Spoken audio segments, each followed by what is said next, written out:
오늘 이렇게 삼부 예배에 참석하신 귀하고 귀한 성도님을 환영하고 또 우리 주님의 이름으로 축복합니다.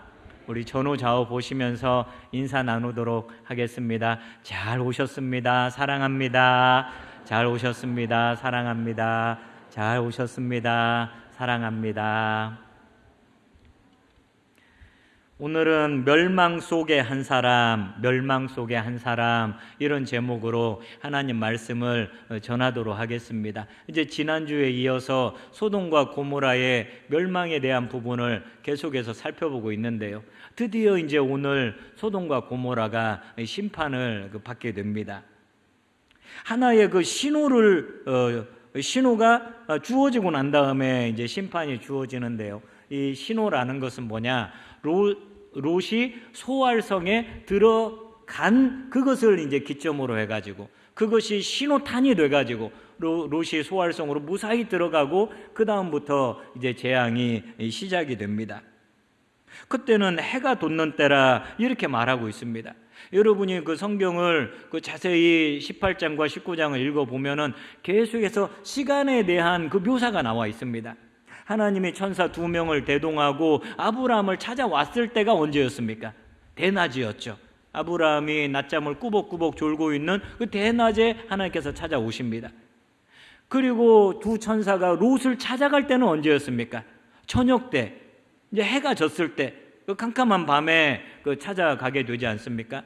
그리고 이제 아침이 밝게 된 겁니다. 해가 돋고 만물이 소생하는 아침이 왔습니다. 그러니까 18장, 19장이 굉장히 길게 표현이 되어 있지만은 하루 24시간이 안 돼서 일어난 일을 기록하고 있다는 거예요. 여러분, 그날 아침은 별로 다른 날하고 다른 그런 아침이 아니었습니다. 어제 아침과 똑같았고 그저께 아침과도 똑같고 일주일 전에 맞았던 아침과도 똑같은 아침이었습니다. 태양은 어김없이 동쪽에서 떠서 그 소돔성과 고모라 성을 비추고 있었어요.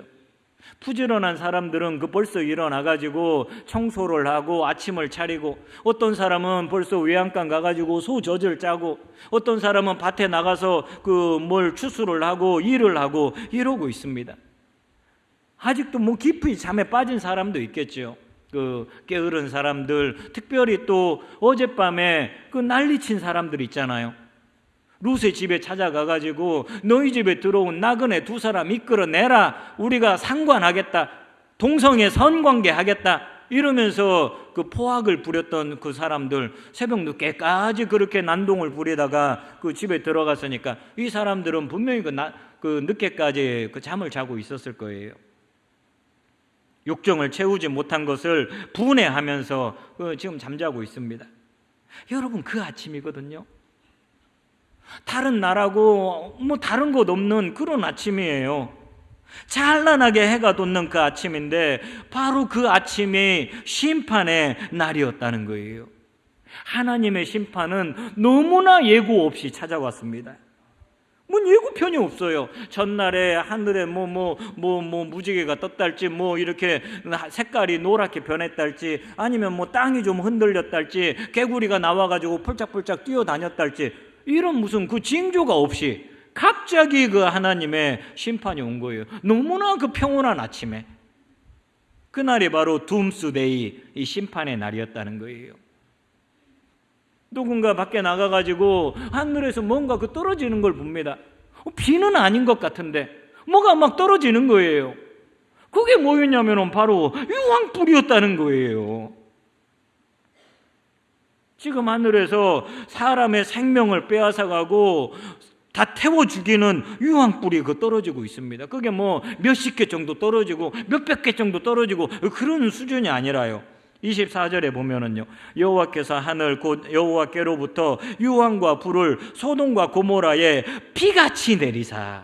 이 불이 떨어지는데 완전히 소낙비 떨어지는 것처럼 쏟아지고 있습니다. 여러분, 유황이 뭔지 압니까?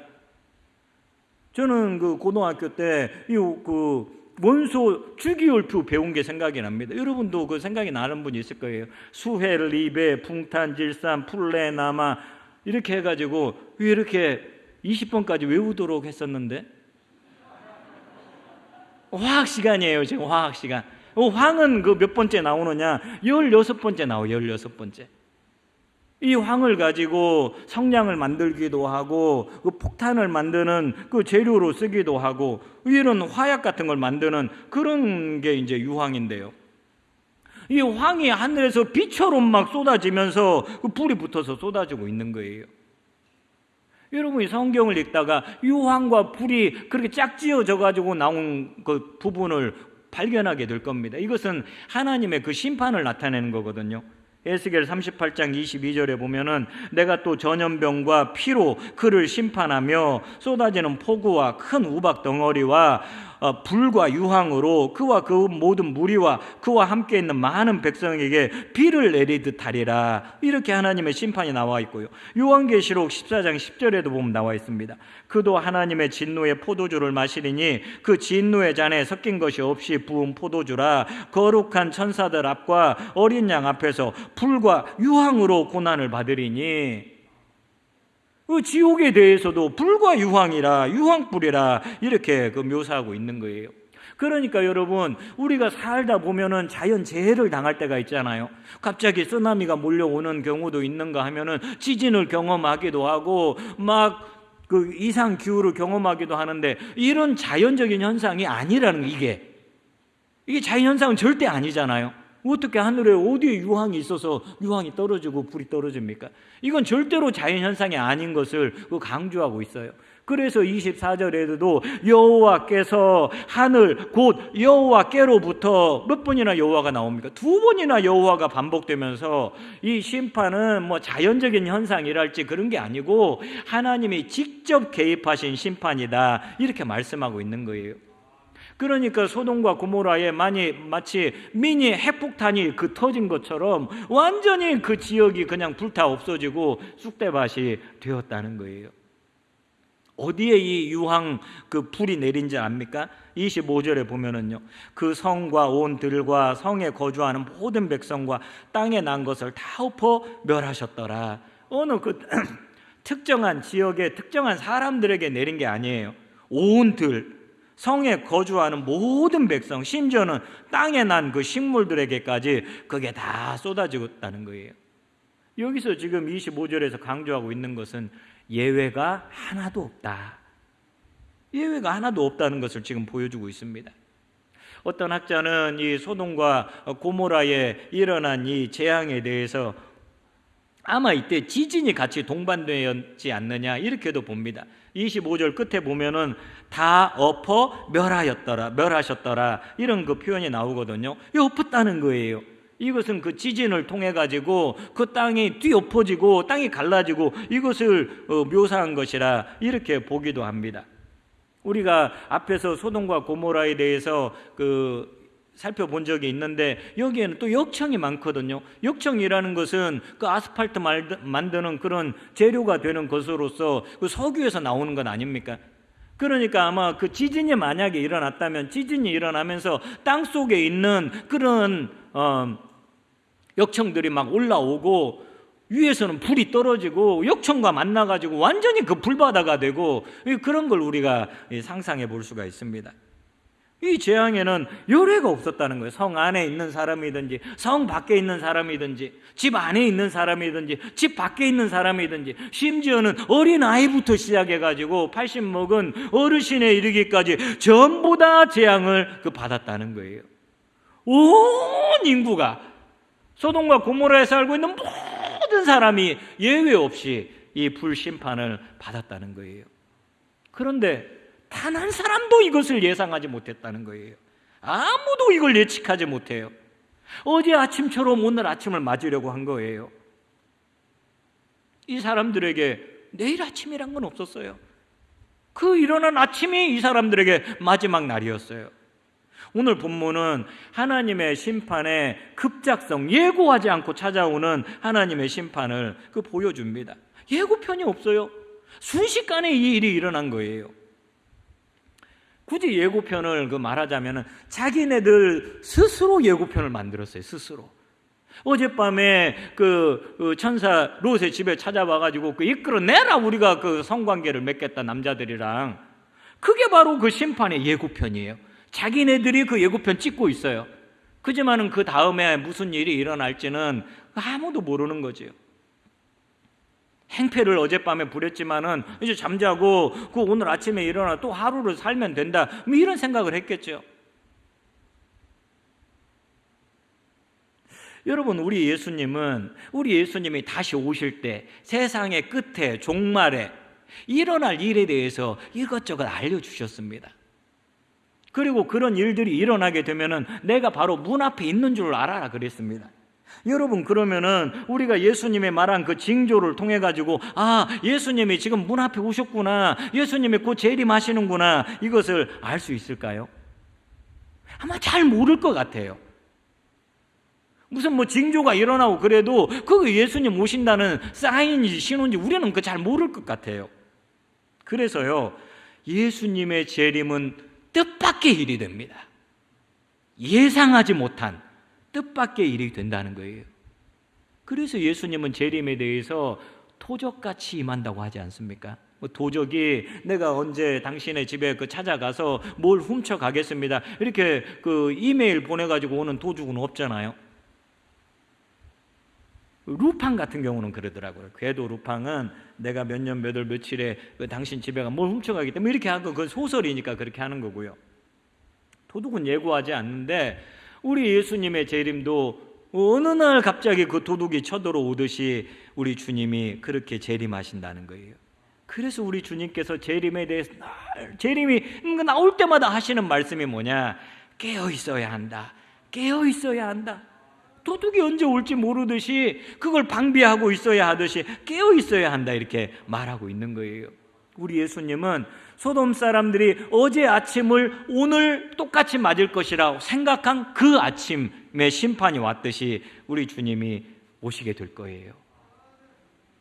아침에 일어나서 아침밥 차려 먹고 지하철 타고 출근하고 또 가서 열심히 일하고 점심 먹고 공부하고 우리의 그러한 일상을 살아가는 그때 우리 주님께서 오시게 된다는 거예요. 마태복음 24장 38절을 보세요. 홍수 전에 노아가 방주에 들어가던 날까지 사람들이 먹고 마시고 장가들고 시집가고 있으면서 여기 보세요. 노아 홍수 때도 똑같지 않습니까?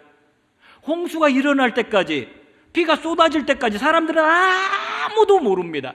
일상을 살아갈 뿐이에요. 밥 먹고 마시고 장가들고 시집가고 이 일상을 그냥 생각 없이 살아가는 거예요. 어제의 하루가 오늘 하루도 진행되겠지, 오늘의 하루가 내일 또 진행되겠지, 이렇게 생각하면서 살아가고 있는 거예요. 그 일상을 살아가고 있을 때 홍수가 나서 다 죽지 않았습니까? 여러분, 우리가 일상을 살아가고 있을 때 우리 예수님께서 재림하시게 된다는 거예요. 그래서 저와 여러분에게 중요한 것이 뭐냐? 일상을 살되 일상에 빠져서는 안 된다는 겁니다. 일상을 살되 일상에 파묻혀서는 안 된다는 거예요. 하나님이 우리에게 주신 먹고 마시고 일하고 이게 너무너무 귀한 거거든요. 그런 일상을 살아가면서도 항상 영적인 촉수를 세워가지고 깨어 있어야 한다는 거예요. 마치 그 일상이 전부인 것처럼, 이게 내 인생의 모든 것인 것처럼 해서는 안 되고 깨어 있어야 한다는 거예요. 저와 여러분이 영적으로 깨어 있기를 주님의 이름으로 축복합니다. 깨어 있어서 우리의 일상을 살아가는 그 어느 순간에 우리 주님이 오시게 되는데, 그런다고 할지라도 그것을 예비하고 대비할 수 있기를 간절히 바랍니다. 우리 그 하나님의 심판에는 열회가 없다는 거예요.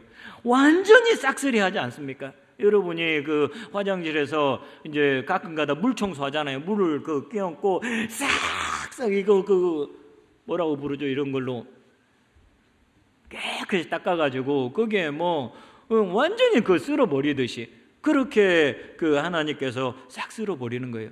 나는 하나님의 심판을 피할 수 있어. 아무도 그럴 수 없다는 거예요. 단 한 사람도. 여러분, 우리가 언젠가 우리 하나님 앞에 다 부활하게 되거든요. 두 종류의 부활이 있습니다. 하나는 생명의 부활, 아니면은 심판의 부활. 이렇게 우리가 부활해가지고 하나님의 그 백보좌 앞에 다 서게 될 거예요. 물론 예수 믿는 저와 여러분은 의롭다고 이렇게 판결을 받을 줄을 믿습니다. 그러나 하나님의 심판에서 어찌됐건 예외로 되는 사람, 저 사람은 심판받지 않아도 되는 사람이 단 한 사람도 없다는 거예요.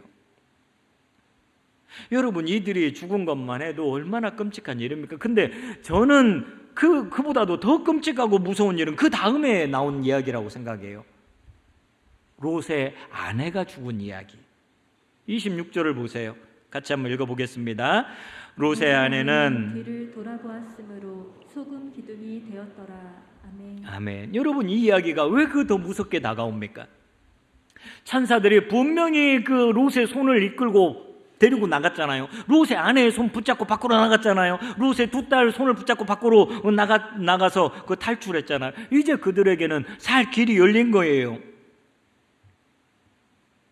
천사가 아량을 베풀어 가지고 저 산까지 가라고 그랬는데 못 간다고 그러니까 그러면 그 옆에 소활성으로 가라. 그때까지는 내가 그 심판하지 않겠다. 그래가지고 소돔성에서 밖에 나와가지고 소활성까지 가다가 이 사건이 터지고 만 거예요.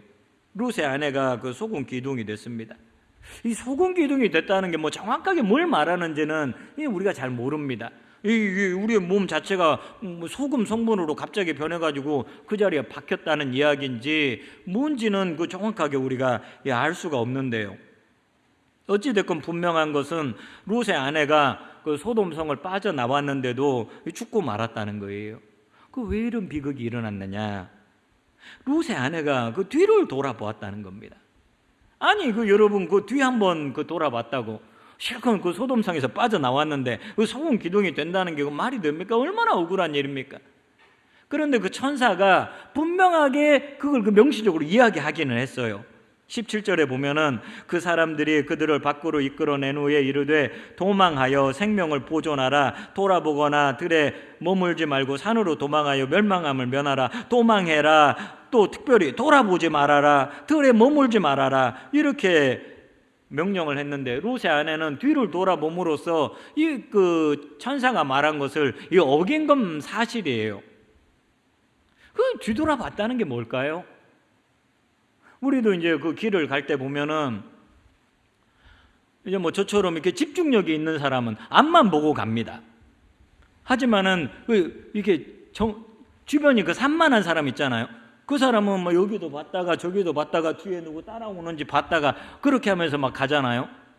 여러분 그 뒤에 한번 이렇게 돌아봤다고 그래가지고 그 소금 기둥이 됐다. 이게 여러분 이해가 됩니까? 이 부분에 대해서 이제 이렇게 이야기하는 걸 제가 들어본 적이 있습니다. 이제 막 빠져나와가지고 막 그 소활성으로 가고 있는데 뒤에서 막 심판받는 그 소리 있잖아요. 막 불이 떨어지고 건물이 무너지고 사람들 비명소리가 나고 그러니까 롯의 아내가 도대체 그 무슨 일이 일어나고 있는지 너무너무 궁금해가지고 이렇게 살짝 돌아봤다는 거예요. 말씀에 불순종하고. 그래서 그 순간에 소금 기둥이 되었다 이런 얘기를 제가 하는 걸 들어본 적이 있는데 이 해석에 조금 문제가 있습니다. 왜냐하면 하나님의 심판은 이들이 소활성까지 들어가기까지는 하나님의 심판이 시작이 안 됐거든요. 그러니까 그 길을 가다가 무슨 이상한 소리가 나고 불타는 그런 뭔 느낌이 나가지고 돌아본 게 아니라는 거예요. 만약에 여러분 롯이 소활성에 도착하고 난 다음에 그 소돔성을 바라봤다면 어떻게 될까요? 그러면은 소금 기둥으로 변할까요? 아브라함도 그 소돔이 멸망한 장면을 보잖아요. 그러면은 아브라함도 그 멸망하는 장면을 봤으니까 소금 기둥이 돼야 하잖아요. 그러지는 않잖아요.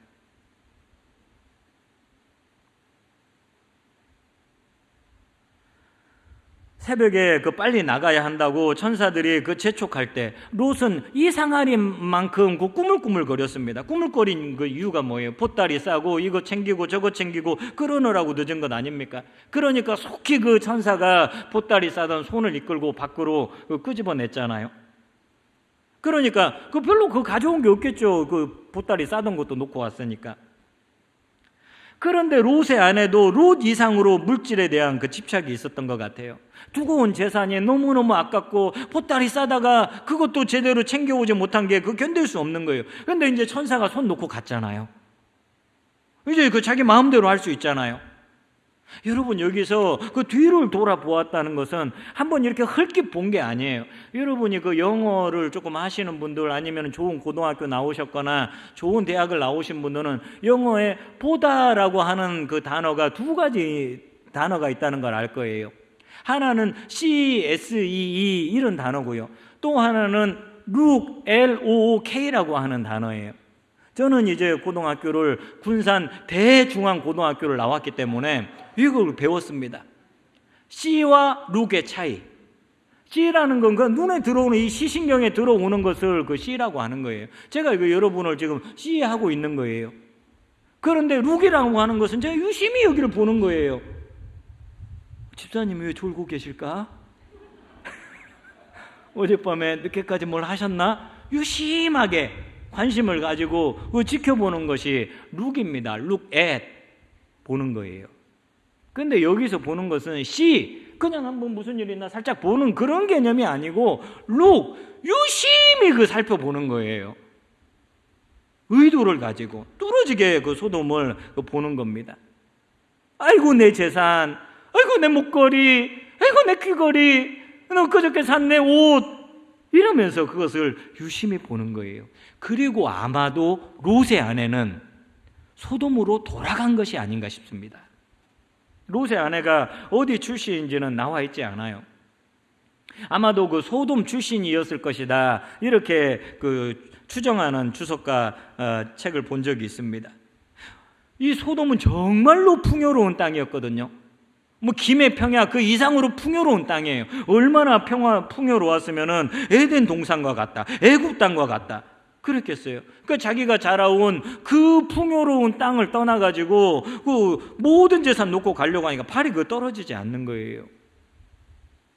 그래서 롯의 아내가 다시 그 소돔으로 돌아간 게 아닌가, 이렇게 생각이 됩니다. 어쩌면 천사들 말이 너무 황당한 거죠. 이렇게 풍요로운 땅이 어떻게 망할 수 있느냐는 거예요. 남편이 가자고 하니까, 망한다고 하니까 그 나오긴 나왔는데, 손을 잡아가지고 나오긴 나왔는데 그 언제 망할지도 모르고 너 안 망하면 어떻게 하느냐는 거예요. 이렇게 롯의 아내가 그 집으로 돌아간 것을 뒷받침해주는 그 해석이 그 누가복음 17장을 보면 좀 나와 있습니다. 17장 29절부터 32절까지인데요. 우리 한 절씩 한번 교독해 보겠습니다. 롯이 소돔에서 나가던 날에 하늘로부터 불과 유황이 비오듯 하여 그들을 멸망시켰느니라. 인자가 나타나는 날에도 이러하리라. 그날에 만일 사람이 지붕 위에 있고 그의 세간이 그 집의 안에 있으면 그것을 가지러 내려가지 말 것이요 밭에 있는 자도 그와 같이 뒤로 돌이키지 말 것이니라. 롯의 철을 기억하라. 아멘. 네, 조금 띄엄띄엄 나오네요. 급박성을 보여줘야 하는데, 롯의 철을 기억해라. 우리 예수님께서 그 종말에 대해 말씀하시면서 누구를 기억하라고 합니까? 롯의 철을 너희가 기억해야 한다. 내가 올 때, 종말의 때, 재림의 때 롯의 철을 기억해야 한다, 그렇게 말씀하시면서 앞에 하시는 말씀이 뭐냐? 주님 오시는 날에 그 지붕이 어떤 사람이 있어요. 그러면 뭘 가지러 집안에 들어가라, 들어가지 마라? 들어가지 말라는 거예요. 그 정도로 급박하며 그건 쓸데없는 짓이라는 거예요. 밭에서 뭐 일하고 있다가 그 주님이 재림을 하면 그 집에 뭘 놓고 왔는데, 집에 뭘 가지러 가는데, 그럴 필요가 없다는, 그러지 말라는 거예요. 그리고 나서 롯의 철을 기억해라, 이렇게 나온 걸 보면은 아마 롯의 처도 무엇인가를 그 가지러 다시 소돔으로 들어간 게 아닌가 싶습니다. 롯과 두 딸이 말렸겠지요. 여보, 망한다 그랬는데 왜 그 지금 다시 들어가느냐고, 한시가 급하다고, 빨리 소활성으로 가자고. 엄마, 그 목걸이 반지 내가 그 돈 벌어서 사줄 테니까 빨리 가자, 도망가자. 그걸 뿌리치고 이 소돔 성으로 들어가고, 그래서 소돔 성과 함께 멸망한 것 같아요. 여러분, 이게 얼마나 억울한 일입니까? 이제 어떤 그 집에 불이 났습니다. 집에 불이 나가지고 소방대원이 막 출동을 해서 겨우겨우 그 한 사람을 그 구출을 해냈습니다. 그런데 그 사람이, 아이고, 핸드폰 놓고 왔네, 핸드폰. 그냥 방에다가 접어지는 핸드폰 요즘 있잖아요. 그 접어지는 핸드폰 그 내가 최근에 샀는데 그거 비싸게 주고 샀는데 그거 내가 놓고 왔다고. 내가 빨리 가서 그걸 가져와야겠다고. 아이고, 지금 들어가면 위험합니다. 지금은 무너지려고 하는 상황입니다. 내가 후딱 갔다 올 테니까 걱정하지 마시라고. 그래가지고 이제 핸드폰 가지러 들어갔다가 그냥 그 불에 타가지고 사람이 죽은 거예요. 불 꺼진 다음에 까봤더니 핸드폰을 한 손에 붙잡고 죽어 있다고 여러분 생각해 보세요. 차라리 맨 처음부터 구조 안 받은 것보다 그 더 못한 것 아닙니까? 지금 롯의 아내가 그런 상황이에요. 구조받지 못한 사람, 아예 처음부터 구조받지 못한 사람보다 더 억울한, 그 실컷 나왔다가 그 또 돌아서 들어갔잖아요. 우리 신앙의 그 선배님들이 그 자주 불렀던 찬양이 있습니다. 세상 등지고 십자가 보내, 세상 등지고 십자가 보내, 세상 등지고 십자가 보내. 그 다음에 뭡니까? 뒤돌아서지 않겠네. 여러분이 찬양하세요? 뒤돌아서지 않겠네. 예수 믿고 난 다음에 세상을 등져서는 안 됩니다. 이거 조금 이제 가사에 문제가 있지만은, 그렇지만 그 결단을 보여주는 거예요. 내가 그 전에 세상 예수님 만나기 전에 좋아했던 것, 내 어떤 것, 내 자랑으로 삼았던 것, 이런 모든 것 내가 등지고 내가 십자가만 바라보면서 살겠습니다. 그래, 내가 뒤돌아서지 않겠습니다. 뒤돌아서지 않겠습니다. 사랑하는 여러분, 신앙생활 하다 보면은요, 우리를 뒤돌아서게 하는 것들이 많이 있어요. 우리의 신앙으로부터 멀어지게 하는 것들이 많이 있습니다. 그 물질에 대한 탐욕이 될 수도 있고, 인간관계가 될 수도 있고, 내 게으름이 될 수도 있고, 내 편안하게 살고자 하는 그런 마음이 될 수도 있어요. 꼭 이렇게까지 해야 하는가? 이 좋은 게 좋은 거 아닌가? 편하게 그 신앙생활 하면 되지. 무슨 교회에서는 40시간 동행 예배가 살아나래라 그럼 출석표를 다 나눠주느냐? 내가 뭐 그 초등학생이냐? 뭐 이런 걸 그 해가지고 주일 예배 한번 나오면은 내 모든 의무는 다 하는 것이다. 그러면서 막 목에 핏대를 올리면서 주일 오후 예배에 참석하세요. 수요 예배에 지선 전도사님 모십니다. 다 오세요. 목사님이 이해가 안 되는 거죠.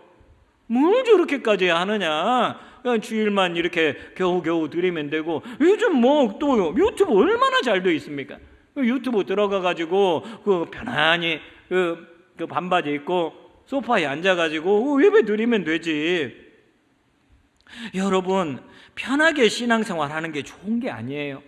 주님을 덜 사랑하게 되면은 얼마든지 우리가 그 편하게 그 신앙생활 할 수 있습니다. 근데 여러분, 몸을 편하게 하면 어떻게 되는지 아세요? 몸이 원하는 대로 몸을 편하게 해주고, 몸이 원하는 거 다 먹어드리고, 그럼 어떻게 됩니까? 그러면은 이제 국민 건강보험공단 이런 데서 이제 그 오는 거예요. 당신은 대사증후군이 있습니다. 당신은 뭐 당뇨에 걸렸습니다. 고혈압이 있습니다. 살 좀 빼셔야겠습니다. 이 진단이 나오는 거예요.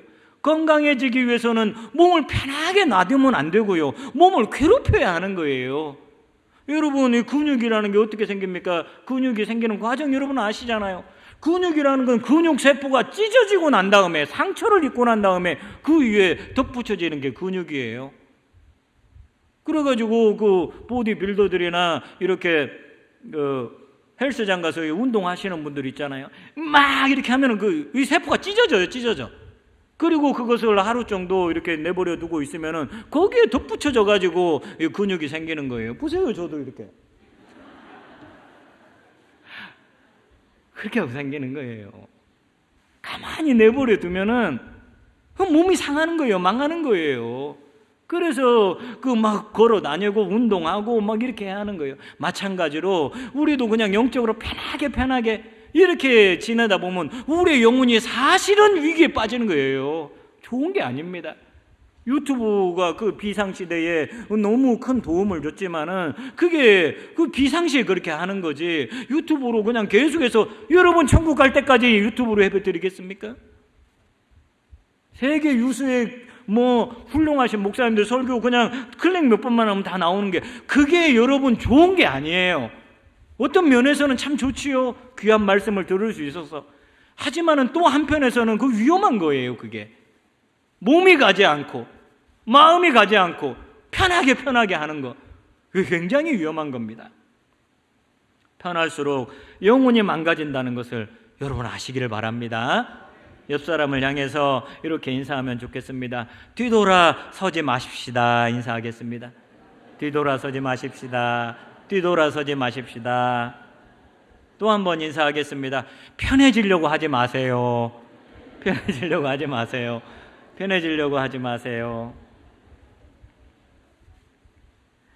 여러분, 어제 이제 여기 본문에서요, 어제 하나님의 방문을 받은 아브라함이 밤잠이 오지 않습니다. 자기가 그 중보기도 했잖아요. 과연 소돔 땅에 10명의 의인이 있어서 소돔이 살아날 것이냐, 아니면은 10명이 안 돼가지고 심판받을 것이냐, 심판을 받는다면 언제 받을 것이냐, 어떤 방식으로 심판을 받을 것이냐, 혹시 내가 5명까지 줄여야 했던 건 아닌가. 근데 밤잠이 오겠습니까? 소돔성이 멸망한다고 그러는데. 밤잠을 자제를 못하고 설친 아브라함이 일찍 일어납니다. 27절과 28절에 보면은요, 27절은 제가 읽고 28절은 여러분이 한번 읽겠습니다. 아브라함이 그 아침에 일찍 일어나 여호와 앞에 서 있던 곳에 이르러 소돔과 고모라와 그 온 지역을 향하여 눈을 들어 연기가 옹기 가마의 연기같이 치솟음을 보았더라. 아멘. 아브라함이 어제 오후에 하나님을 만난 자리, 자기가 중보기도 했던 자리, 하나님 50명이면 어떻게 하시겠습니까? 45명이면요, 40명, 30명, 20명, 10명 있으면 우리 주님 그 용서해 주시지 않겠습니까? 그렇게 기도했던 자리로 간 거예요. 거기서 보면 소돔과 고모라가 잘 보이거든요. 분명히 어제 오후만 해도 그 자리에 성이 있었어요. 뭐 사람들이 왔다 갔다 하는 게 보일 정도로 가까운지는 모르지만 분명히 그 성이 있었는데 지금은 성이 없어졌어요. 보이는 게 그냥 연기만 계속해서 올라오는 그것만 보이는 거예요. 그걸 보고서 여러분, 아브라함이 얼마나 충격을 받았겠어요. 18장에 보면은 아브라함이 굉장히 수다스럽게 묘사가 되고 있습니다. 하나님을 모실 때 이렇게 하고 뭐 기도하면서 이렇게 하고 굉장히 말이 많은데 19장에 와서는 말 한마디가 없어요. 소돔에 10명이 없었구나, 그래서 저기가 망하게 됐구나 할 말을 잃어버리고 만 거죠. 여러분, 사실 하나님과 아브라함이 그 약속한 게 뭡니까? 하나님은 소돔을 완전히 그 멸하시는 게 처음 하나님의 계획이었는데, 아브라함이 이렇게 부탁을 해가지고 그 쭉 줄여가지고 10명이 있으면 살려주고 10명이 없으면 그냥 다 쓸어버리는 거잖아요. 롯도 같이 그 쓸어버려야 맞잖아요. 근데 롯이 구원을 받게 됩니다. 그 롯이 구원받은 이유가 뭐냐?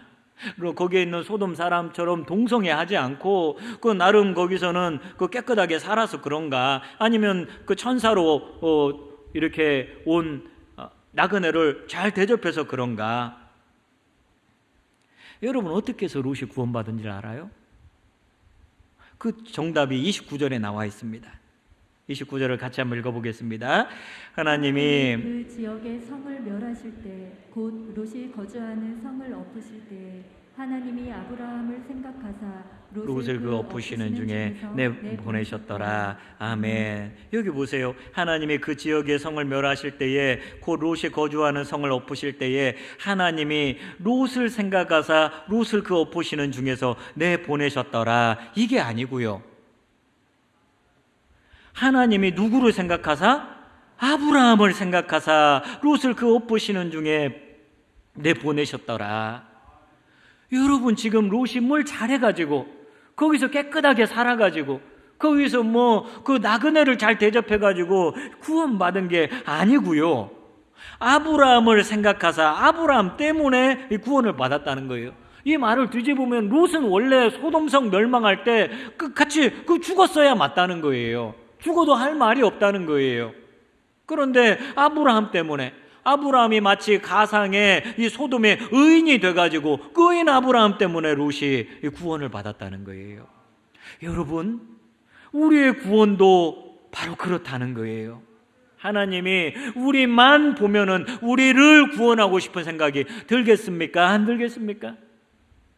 여러분을 보면은 여러분이 너무나 훌륭하고, 여러분이 너무나 착하고, 여러분이 너무나 양심적으로 살고, 그렇게 해가지고 내가 너는 다른 사람 몰라도 너는 내가 그 구원해 줘야겠다, 이런 마음이 들겠어요? 안 들겠어요? 차마 말씀 못 하시겠죠? 제가 이제 설교를 하려고 여기 이렇게 저기서 제가 이제 기도하고 찬양하고 있잖아요. 그럼 이제 설교하기 전에 기도를 할 때마다 가끔씩, 아니 종종 이렇게 드는 생각이 있어요. 내가 과연 설교할 자격이 있나? 내가 과연 설교할 자격이 있나?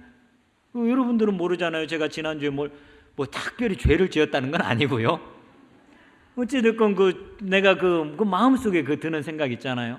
내가 그렇게 정말로 성도를 생각하고 이 설교를 정말로 열심히 준비해가지고 그렇게 했나? 반성하는 때가 많이 있어요. 하나님이 그런 모습을 적나라하게 제 속을 꿰뚫어 본다면 너는 자격이 없다, 자격이 없어, 그렇게 하실 텐데, 우리 하나님께서는 저를 보시는 게 아니에요. 저를 보시는 것이 아니에요. 죄로 가득하고 탐욕으로 가득하고 뭐 좀 한다고 하지만은 늘 실수하고 이러는 우리를 보시는 것이 아니라 예수 그리스도를 보신다는 거예요. 나를 대신해서 나의 의가 되어주시는 예수님을 보는 거예요. 예수님을 보고 우리를 구원하는 거지, 나를 보고 나를 구원하시는 게 아니라는 거예요. 고린도후서 5장 21절에 보니까 하나님이 죄를 알지도 못하신 일을 우리를 대신하여 죄로 삼으신 것은 우리로 하여금 그 안에서 하나님의 의가 되게 하려 하심이라. 사랑하는 여러분, 저와 여러분은 오직 예수님 때문에 구원받은 줄을 믿으시기를 바랍니다. 당시에 구원받은 롯은 내가 그래도 착하게 살고, 내가 그래도 나그네를 대접했고, 내가 동성애 같은 악에 동참하지 않고 그래서 내가 구원받았지, 그렇게 생각했을지 모르지만은 그건 착각이에요. 롯을 보고 구원한 게 아니라고요. 아브라함을 보고 구원해 주신 거예요. 저와 여러분도 우리가 뭐 좀 괜찮고 뭐가 있어가지고 하나님이 우리를 구원하신 것이 아니라 오직 예수님 때문에 구원받은 줄을 믿습니다. 말씀을 마무리하겠습니다. 언제 우리 주님이 재림할지는 아무도 모릅니다. 일상을 우리가 살아가고 있을 때 우리 주님이 오십니다. 그래서 우리가 영적으로 항상 깨어 있어야 하는 줄을 믿습니다. 오늘 제일 불쌍한 사람은 롯의 아내 아닙니까? 빠져나왔다가 다시 들어가서 멸망하게 됐으니까요. 저와 여러분은 끝까지 변함없이 뒤돌아서지 않고 영적으로 승리할 수 있기를 축복합니다. 우리가 구원받은 것은 우리 예수님 때문에, 우리 예수님을 더욱 의지하고 예수님을 사랑하고 찬양하고 예수님만을 높이는 저와 여러분 되시기를 주님의 이름으로 축복합니다. 제가 기도하겠습니다.